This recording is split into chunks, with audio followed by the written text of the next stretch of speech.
আচ্ছা, আপনাদের দেশের বাড়ি একটু কোথায় বলবেন? আমাদের দেশের বাড়ি গোপালগঞ্জ, লতিফপুর ইউনিয়ন, মানিকটে গ্রাম। আচ্ছা, যিনি এই দুর্ঘটনার শিকার হচ্ছে উনি কি হয় আপনার? ওটাই আমার শালি, শালি লাগে? আবুই শালি। আপনারা খবর পাইছেন কি করে? আমরা খবর পাইছি বলতে মনে করেন যে আমার এই বাইরের কাছে মনে ফোন দিছিল। হ্যাঁ, হয়তো তার ভাই এই কাজ করিয়ে মনে তারা ফোন দিছিল। ফোন দিলে পরে সেই ভাইয়ের আবার বউয়ে মনে যে কথা মনে শুনছি, শোনার পরে সে মনে আমার গ্রামে ফোন দিছিল।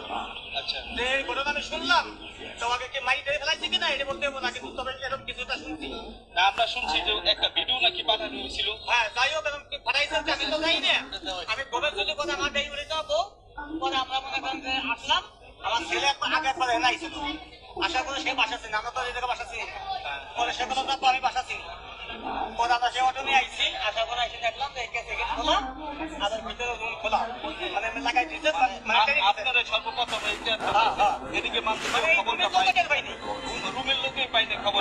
তারা খবর পাইনি। আপনারা আসার পরে তারপরে সবাই হ্যাঁ শ্যাম্পুটা দেও, ফুলও দেই, আমাদের দেই তাড়াতাড়ি আনো, নাহলে কাজ যাবো আবার।